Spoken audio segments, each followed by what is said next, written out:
El observatorio orbital CR-7 vibró con un eco de motores que nadie escuchó en la inmensidad. Mateo Cruz se quedó quieto, la mano apoyada en la barandilla de titanio, mirando como una nube de gas iluminada por estrellas lejanas se desgarraba en su calma. Un punto brillante emergió de la nebulosa, no como un cometa sino como una palabra que alguien había escrito y borrado. Su nave rodó, puntal en la nada, mientras la pantalla de misión proyectaba contornos, dos embarcaciones, siluetas que encajaban con los patrones K-Elite, pero distintas, antiguas y nuevas a la vez. El frío de la estación era más que temperatura, era la certeza de que algo vivo había cambiado de forma. Silencio pesado. Los sensores detectaron vida. Vidas que portaban otra vida. Mateo supo, no por la lectura de datos sino por un reflejo heredado, que la línea entre la guerra y lo privado podía romperse. No era la primera vez que la política tocaba lo que debía quedar fuera de mapas estratégicos, pero nunca le había tocado a la carne.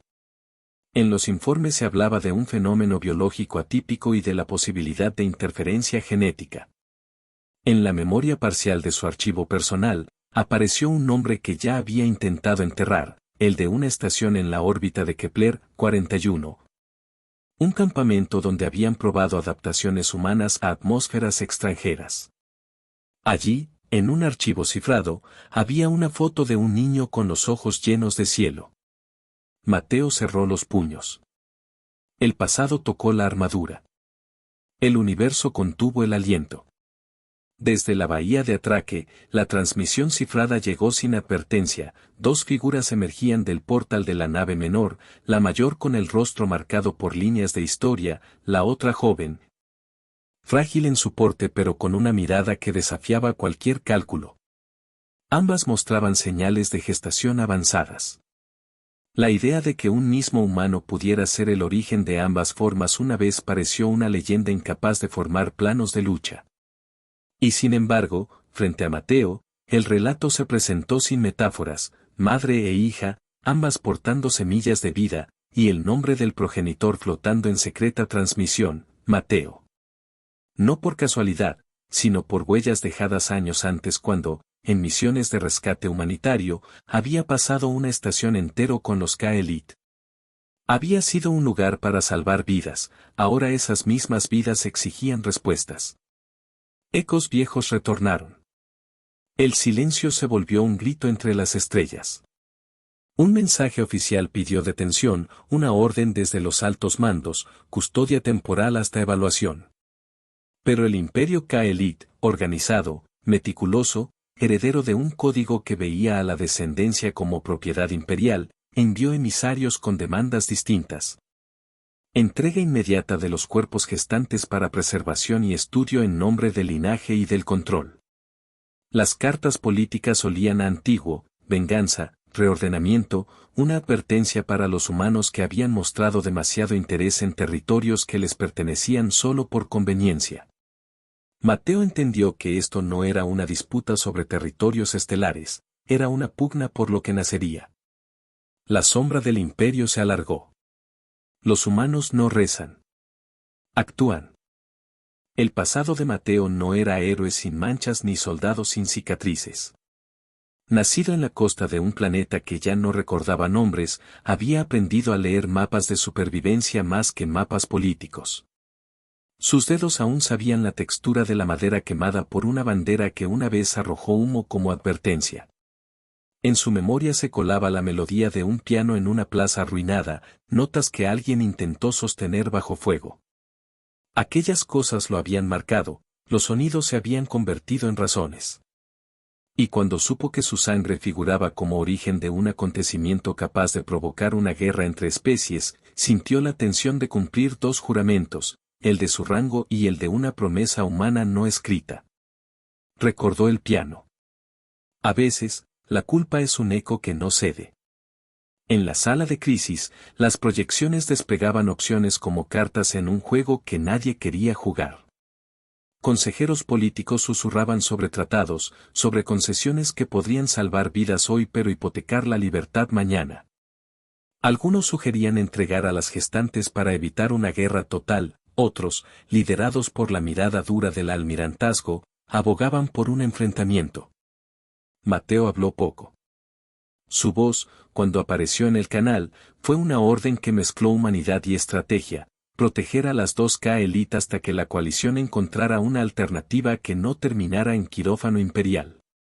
Sus ojos, empero, delataban otra cosa, la posibilidad de que no pudiera simplemente comandar sin tocar. Tenía que decidir. Los recuerdos empujaban hacia adelante. En la gravedad reducida del puerto, los K-Elite, llamados Sari la madre y Lyra la hija, fueron introducidas en cuarentena. Sari llevaba marcas como anillos de tormenta en su cuello. Lyra, una joven que podía haber sido hija y caminante al mismo tiempo, sostenía su vientre como si sostuviera una canción. La cultura K-Elite trataba la descendencia como continuidad de clan, y para su imperio cada nacimiento era una ficha de poder. No eran simples biografías, eran futuro con estrategia. La indignación humana no era solo orgullo. Era la certeza de que entregar a dos seres por la promesa de paz abría una puerta que el imperio atravesaría con millones de pies soldados. Mateo lo entendió con claridad cristalina. La estación susurró advertencias. El amanecer no trajo paz. La alianza provisional que surgió fue extraña y necesaria, médicos humanos trabajando con agentes K-Elite disidentes.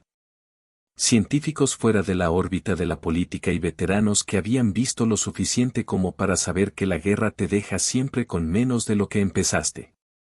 Aún así, hubo quien miró a Mateo y vio en su rostro el nombre que pocos querían pronunciar. Para algunos, su paternidad, si la transmisión era cierta, lo convertía en caso y en señal. Para otros era la clave moral que sostendría la resistencia. Mateo no tenía posibilidad de explicarlo con palabras, su pasado era un mapa que no pedía permiso. Actuó. Prometió protección. Los humanos no rezan. Actúan. En las noches de guardia, mientras la estación se meciera entre ruido y silencio, Mateo encontró un cuarto pequeño donde un piano de emergencia había sido abandonado, las teclas oxidadas pero intactas.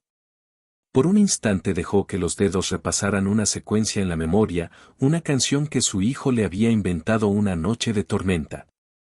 La melodía era un hilo, la única prueba tangible de que las voces que amabas podían volver a resonar.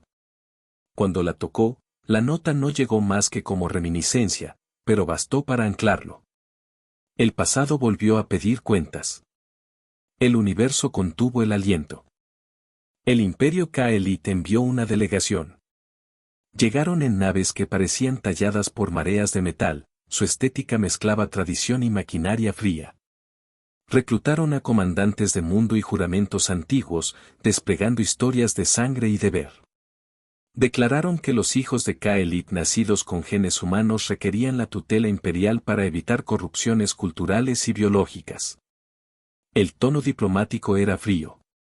La amenaza, implícita. Cuando la delegación mostró símbolos imperiales, bandas, relieves, artefactos de un poder que había sobrevivido a siglos, la computadora central pidió emitir un contraaviso. Mateo rechazó la entrega. El imperio se retiró, no derrotado pero sí con la paciencia afilada como un cuchillo. La tensión creció. Hubo quienes apostaron por la paz y quienes por el choque. En frentes múltiples, naves hostiles comenzaron a cortejar la órbita humana. Maniobras de intimidación acompañaban discursos de conquista y recuperación. Los sistemas de la estación detectaban sondas que intentaban sembrar códigos en las redes sanitarias. Médicos trabajaban en la oscuridad de cuartos sellados, diseñando programas protectores para las gestaciones, mientras técnicos reprogramaban escudos para resistir impulsos biológicos destinados a leer ADN en desarrollo. Cada día era un intento por ganar tiempo, cada noche una puerta que crujía en sus goznes de temor. El tiempo se convirtió en arma. Los humanos no rezan. Actúan. Al mismo tiempo, Sari y Lyra mostraban cosas que desafiaban etiquetas, momentos de complicidad silenciosa, miradas que evitaban explicar dolor porque el dolor ya se sabía. Sari le habló a Mateo con gestos, a veces tocando la fotografía doblada que un médico humano dejó en el cuarto, una imagen del mar, de un muelle que prometía otra vida. Lyra, en cambio, sostenía diarios en los que dibujaba una tierra que no conocía, líneas que parecían notas de una canción que había oído de niña. La relación con Mateo era compleja, en la biografía privada que nadie vería, había ternura inesperada y responsabilidad manifiesta. Él era, de algún modo, la promesa humana. Ellas eran vida. La promesa pesaba. La primera escaramuza llegó como un mensaje, una nave de asalto Ka-Elite apareció en el límite de la órbita, sin hacer contacto formal, lanzando drones que al impactar liberaban microresonadores que intentaban dispersar el ambiente de la estación. Pilotos humanos y veteranos en cápsulas respondieron. Explosiones cortaron la oscuridad como si alguien rasgara la piel del cielo. Fue una pelea desigual en la que audacia y desesperación se mezclaron. Algunas cápsulas no volvieron, otras chocaron en maniobras que parecían coreografías suicidas. La estación vibró con el impacto de fragmentos, con el aroma metálico del oxígeno quemado y con un coro de alarmas que marcaba la cadencia de la resistencia. Se pagaron precios. Las pérdidas se escribieron en silencio. En los días siguientes, la coalición desarrolló un plan audaz, establecer un corredor seguro hacia un planeta neutral donde las Ka-Elites gestantes pudieran dar a luz. Era una operación que requería astucia, engaño y el sacrificio de algo muy preciado, la visibilidad. Para crear la oportunidad, un pequeño escuadrón simularía una retirada que atrajera flotas imperiales hacia un cebo improvisado. Mateo se ofreció para liderarlo, no por gloria, sino porque dentro de la mezcla de deber y culpa, percibía que su presencia podría salvar vidas que sentía propias. La decisión fue tomada. Los humanos no rezan. Actúan. Mientras se preparaban, Mateo encontró una grabación vieja de su hijo, una voz pequeña repitiendo su nombre con esa falta de certeza que solo los niños tienen. La voz quedó atrapada entre distorsiones y estática, pero era real. Mateo la dejó sonar una sola vez y luego apagó la consola. La grabación se convirtió en juramento, y juramentos en combustibles raros. La memoria ardía. El corazón marcó compás. La operación comenzó con la suavidad tensa de un animal que huye. Naves de señuelo cortaron hacia el vacío, lanzando rastros de señales térmicas que obligaron a la flota Ka-Elite a seguir un rastro falso. En la oscuridad, Mateo condujo un pelotón de interceptores pequeños, la cabecera de un grupo cuya misión era abrir la puerta y luego cerrarla con su propia vida si era necesario. Sus maniobras fueron precisas, aprendidas en 1000 salidas donde el error era muerte. A cada explosión, su mente mostraba escenas, el piano en una plaza, una bandera en llamas, la mano de un niño alcanzando una luz. Esa proyección no lo paralizaba, lo afilaba. Era una batalla de astucia. Era una apuesta por vidas no pedidas. El combate espacial fue feroz. Fragmentos giraban en ballet mortal, naves rompían sus cascos como conchas de huevo.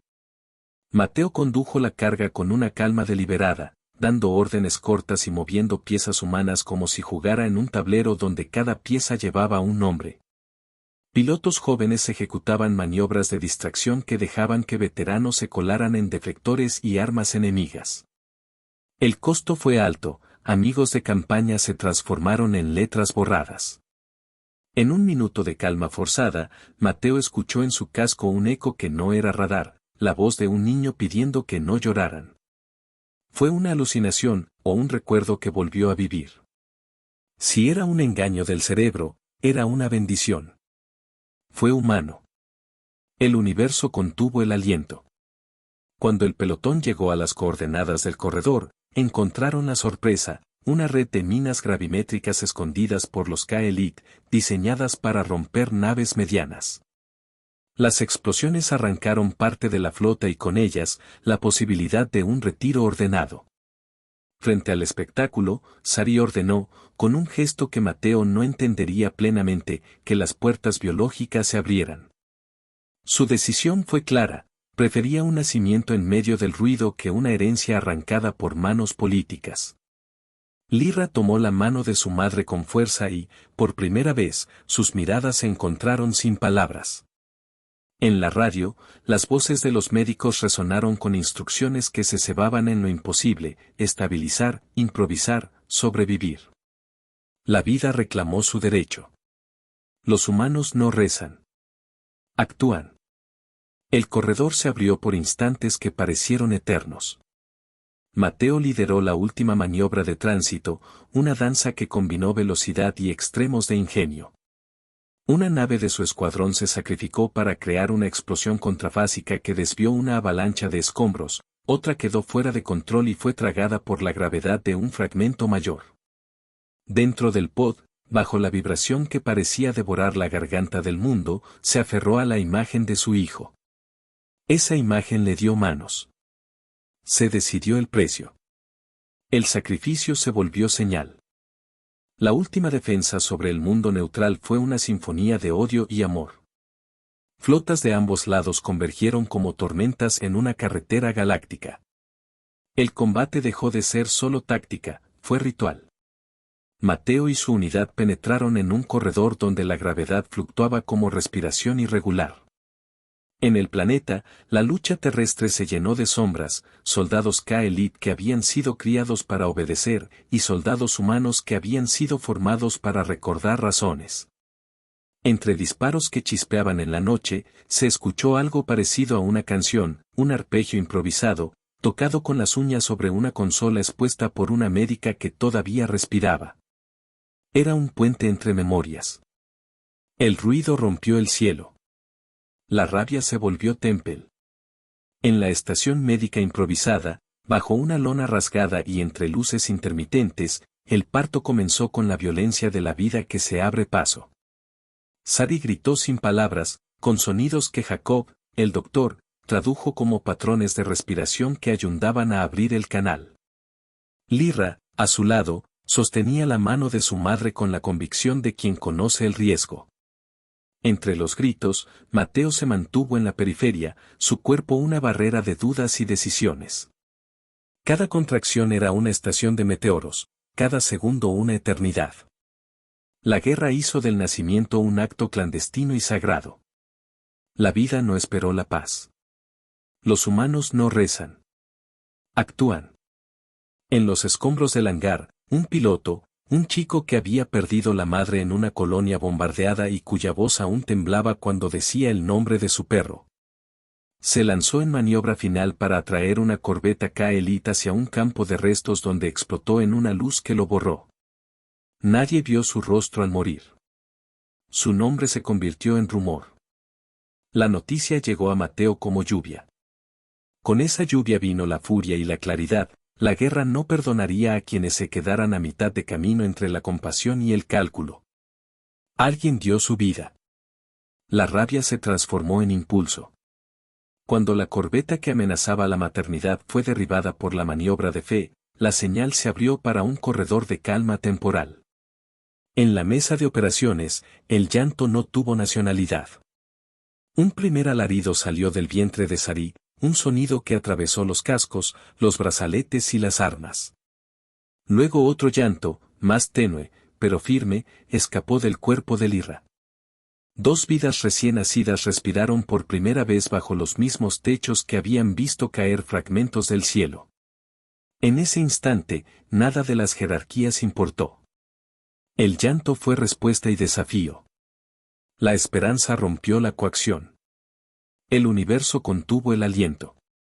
Pero la victoria tuvo precio. En la oscuridad que siguió, la defensa humana sufrió pérdidas tácticas que cambiaron su mapa. Mateo recibió noticias sobre la destrucción de varias cápsulas de evacuación, cientos de vidas que deberían haber viajado hacia la libertad quedaron atrapadas. La herida fue profunda. El sacrificio, sin embargo, no fue en vano. Las neonatas fueron preservadas y estabilizadas, envueltas en mantas que mezclaban fibra humana y tejido K-Elite para mitigar incompatibilidades. Aún así, la sombra del imperio no desapareció, su maquinaria se replegó con promesas de retorno. Las heridas sangraron. La memoria se volvió sustento. En la penumbra posterior al combate, Mateo caminó hacia la cubierta de observación donde una vez más el cielo parecía indiferente. Sostuvo una foto gastada que había encontrado en la estación, la imagen de su hijo en un muelle donde las olas eran simples sombras. No había palabras, solo una promesa que la voz infantil había hecho algún día mientras dormía. Mateo la apretó contra el pecho y la dejó caer al suelo de metal. Allí, entre polvo y escombros, quedó la evidencia de que la guerra había cambiado no solo política sino anatomía del alma. Había ganado y perdido. La victoria exigía más que respiración. El amanecer en el planeta neutral fue un rumor de luz. No era el amanecer de una paz asegurada, sino el amanecer de una tregua frágil. Madres y recién nacidos, humanos y Kaelit, compartieron cobijas y desinfectantes, aprendiendo la geometría de una convivencia que no tenía nombre.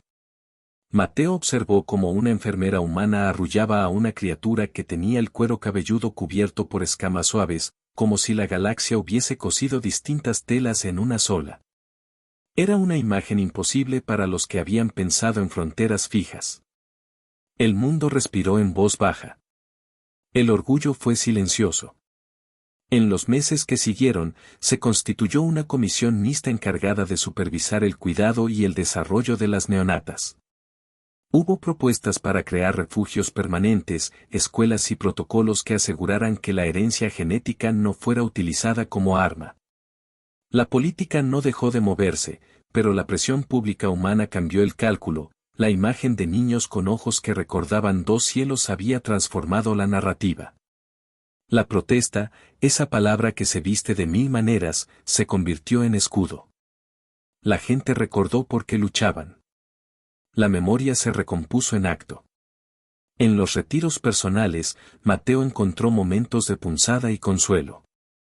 Escuchó de nuevo la grabación del niño, la voz le pedía cosas pequeñas, imposibles de cumplir, y sin embargo, le ordenó vivir.